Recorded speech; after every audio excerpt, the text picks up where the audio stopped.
Theo7 ሰላም ጤና ይስጥልኝ እንደምናችሁ ደህና ናችሁ ወይ? ሁሉ መልካም ነው። ዛሬ በሶሻል ሚዲያ ላይ በአትሌት ገለቴ ቡርቃና በባለቤቷ በነበረው ታደለ ገብረመድህን መካከል የተፈጠረውን ነገር የሚያሳዩ ብዙ አይነት ዘገባዎች አይቻለሁ። ሴፉ ፋንታውን ላይ አይቻለሁ፣ በኦሮሚያ ዜናዎች ላይ አይቻለሁ። ሁሉም አክቲቪስት በሚባል ደረጃ በዚህ ጉዳይ ላይ ሀሳብ እየሰጠ ነው። በቀጥታም በተዘዋዋሪ ደግሞ እኔም ስሜ ከዛ ጋር እየተነሳ ስለሆነ አንዳንድ ትንሽ ማብራሪያ ለመስጠት ፈልጌ ነው። የራሱን ነገር ሲናገር መረጋጋት አለበት። ልክ ሌላ ጊዜ እንደማወራው አይደለም ማወራችሁ። በተረጋጋ መንገድ እኔ ማቀውን እውነታ አስረዳችኋለሁ። እህታችን አትሌት ገለቴ ቡርቃ የኔ ቤተሰብ ከሆነ ሰው ጋር ትዳር የመሰረቱት በሚሊኒየም ነው። እኔ የዛን ጊዜ ከሀገር ውጭ ነበርኩ። በጮኝነት ጊዜ አንድ ወይም ሁለት ባልበለጠ ጊዜ አይቻቸዋለሁ አንድ ላይ።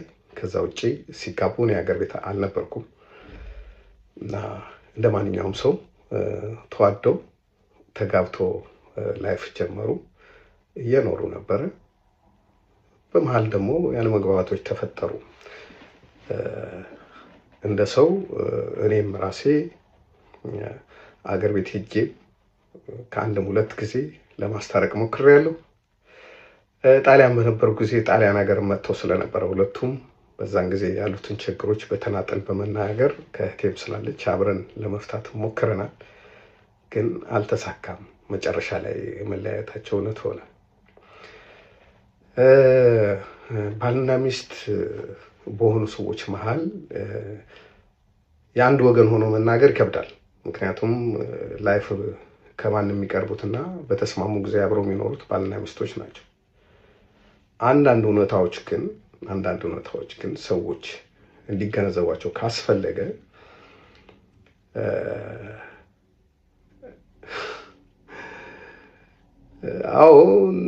እሱ ታክሲ ነበር የሚሰራው በፊት ሲገናኙ። ያው ሰፈራችን ወደ ስታዲየም አካባቢ ስለሆነ እንግዲህ በሆነ አጋጣሚ ተገናኙ፣ ፍቅር መሰረቱ። ግን ግፊቱ የመጣው ከሱ አይመስለኝም። ግን ተዋደው እንደተጋቡ እናውቃለን። አብረው ይኖሩ ነበረ። አሁንም ታክሲ ነው የሚነዳው። አሁን እንደሰማነው 10 ቤት ሸጠዋል፣ 10 መሬት ሸጠዋል፣ 5 መኪና ነው 4 መኪና ሸጠዋል ሲባል ሰምተናል። ግን እኛ ወንድማችን እየደጎም ነው እንደሚኖር ነው የምናውቀው። አይደለም የእሷን ገንዘብ ወስዶ ሊበለጽግ አይደለም ለዕለት ኑሮ የሚሆን ነገር። ሌላም ጣሊያን ያለች እህታችን አለች፣ እሷም እኛም እየደጎም ነው እንደሚኖር ነው የምናውቀው። ጀግና አትሌት ነች። ግን ሰው የአደባባይና የቤት ባህሪው አንድ አይደለም።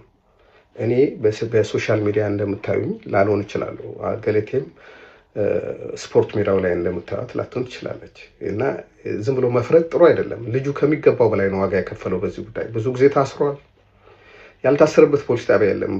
በእውነት ባልሆነ ክስ ሁሉም ክሶች ፍርድ ቤት ሲቀርቡ ውድቅ ሆነዋል። የሚመሰክራቸው ምስክር ተብሎ ቃል የሰጡ ሰዎች ዋሽተናል እያሉ ፋይላቸው እየተዘጋ የቀረቡበት ክሶች ሁሉ ጠቅላላ አንድ ሰው ሊሸከማቸው የሚችሉ አይደሉም። እንደውም ወንድማችን ባለማበዱ ነው፣ እኛ በጤና በመኖሩ ነው እግዚአብሔር የምናመሰግነው። እንደሚባለው አይደለም። ምናልባት አትሌቶች የሆኑ ሰዎች ይህን ነገር በቅርብ ሊያውቁ ይችላሉ። ገለቴ አይደለም ቤትን የሚያክል ነገር ሰው ሊሸጥባት 10 ብር እሷ ፈቃዷ እሷ ያላለችው ነገር ቢደረግ ቤት ይቃጠላል። አይደለም ንብረቷ ሊወሰድባት እቃ ካስቀመጠችበት ወንበር ላይ አንስቶ ሌላ ቦታ ማስቀመጥም አደጋ ያመጣል። እናንተ ስታስቡት አንድ ባል ሚስት ያለው ባል ንብረት ሲሸጥ ሚስቱ ሳታውቅ ንብረት ቤትን የሚያክል ያውም 8-9 ቤት ይሸጣል። እኔ ሽምግልና ሄጄ ሁለቱን ባናገርኩበት ጊዜ ሁሉ ስለ ገንዘብ አንስታ አታውቅም። ንብረት ሸጦብኛል ብላኝ አታውቅም። ሌሎች ነገሮች ነበር የምታነሳው። ይሄ ሌሎች ጥቃቅን የባልና ሚስት ችግሮችን ነበር የምታነሳው እንጂ እንደዚህ አይነት ነገሮች አንስታብኝ አታውቅም። የተሸጠም ከሆነ ከሸጡ በጋብቻ ላይ አብረው በነበሩ ጊዜ እሷ ሄዳ ገበያ ቆማ ካልሸጠች እሱ ከሸጠ ገንዘቡ እሷ ጋር ነው የሚገባው። እኛ የምናውቀው የነበረው ይህንን ነው። ወንድማችን እንደውም ሾርቴጅ እንደነበረበት ነው የምናውቀው አብሮን በነበረ ጊዜ። ምክንያቱም ከባድ ህይወት ነው ያሳለፈው። ጠዋት ከእሷ ጋር ሌሊት ተነስቶ 3 ሰዓት ሊሆን ይችላል 2 ሰዓት ትሬኒንግ አብሮ ነው የሚሄደው። የግድ ሴት ልጅ ብቻዋን አይደለም፣ አብሯት ይሮጣል። ያን ጊዜ እሷ መኪና አትነዳም፣ መኪና የሚነዳው እሱ ነው። ይዟት ይሄዳል ትሬኒንግ ቦታ፣ ከትሬኒንግ ይመልሳታል። እረፍት ስታደርግ እዛ ይጠብቃታል። ከዛ በኋላ ደግሞ የምትሄድበት ይወስዳታል። ሙሉ ነገሩ እናቱን ለማግኘት እንኳን በቂ ጊዜ የለውም። ስለዚህ አብሮ ነው። እሱም ስፖርተኛ ነው፣ ስፖርተኛ ነበረ።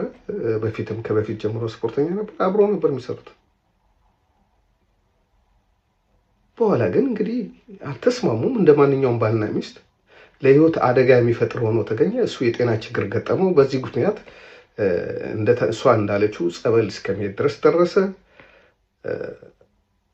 መጨረሻ ሁሉም ሰው ሞከረ። በእሷ በኩል ላይ ያሉ ሰዎችም በእኛ በኩል ያለው ሰው መቼም ትዳር ይለይ እንኳን ገለቴን የሚያክል ሰው ትልቅ ዝና ያለው ሰው ዝምድና ጠልቶ ሰው ልለይ የሚል ሰው የለም። ግን ከባድ ስለሆነ ተለያዩ። ከተለያዩ በኋላ ደግሞ በተለያየ ቦታ ታስሯል፣ ተተኩሶበታል። ከረጅም ጊዜ በፊት ታስታውሱ እንደሆነ ፌስቡክ ላይ ሼር አድርጌው ነበር። መኪናው በጥይት የተበሳሳው እሱ አካሉ ላይ ጉዳት የደረሰበትን የታሰረውን። የህግ ሰዎች ተበደልኩ ብሎ ክስ ከመጣ ምንም ማድረግ አይችሉም፣ ይቀበላሉ።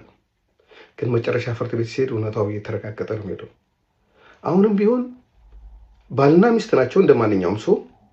መጨረሻ ላይ እሷ እንደምትለው 10 ምናምን የምትለው ነገር አላውቅም።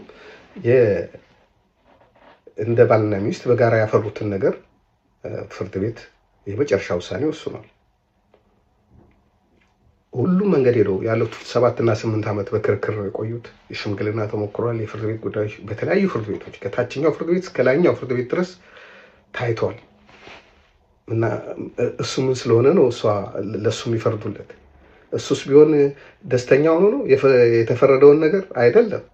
ግን ፍርድ ከተሰጠ ፍርድ ተሰጠ ነው እንጂ አንድ ሰው በአንድ ሀገር የሚኖር ሰው የሆነ ሰው አትሌት ስለሆነ፣ የሆነ ሰው አናጢ ስለሆነ፣ የሆነ ሰው ገበሬ ስለሆነ፣ የሆነ ሰው ፓይለት ስለሆነ ህግ እኮ አይቀየርም። የተሰራ ወንጀል ካለ በወንጀሉ ይጠየቃል ሰው እንጂ ሁሉም ነገር ተሞከረ፣ ተከሰሰ፣ ታየ፣ ምን ተባለ፣ ሰውየው ጥፋተኛ ሆኖ አልተገኘም። ግን ብዙ ዋጋ ከፍሏል። አሁን የሚኖረው ኑሮም ከኑሮ በታች የሆነ ነገር ነው። በጣም እየተሰቃየ ነው የሚኖረው። አሁን የመጨረሻ ካርድ መዘዘች። አሁን ሶሻል ሚዲያው እየተቀባበለው ነው፣ ሚዲያው እየተቀባበለው። ያ ሰው ዜጋ አይደለም እንዴ? የሁለቱም ሰዎች ሳይሰሙ ሰዎች ለመፍረድ ለምን ይቸኩላሉ?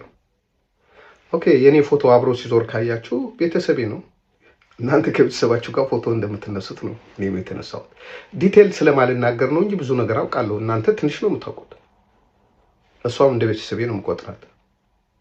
ክብሯን፣ ሞራሏን የሚነካ ነገር መናገር አልፈልግም። ግን እንደሚባለው አይደለም፣ እውነታው ይሄ አይደለም። ሁሉም ነገር በጫማ ውስጥ አስገብተን ራሳችንን ማየት አለብን። ሌሎች ባልና ሚስት ሲፋቱ ፍርድ ቤት አይሄዱም እንዴ ለንብረት? የእነሱ ምን ልዩነት አለው? እና ዜጎች እኩል እንደሆኑ ማሰብ መልካም ይመስለኛል። ስላዳመጣችሁኝ አመሰግናለሁ።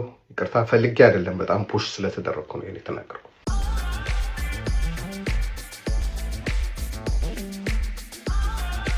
Ethio 7 Star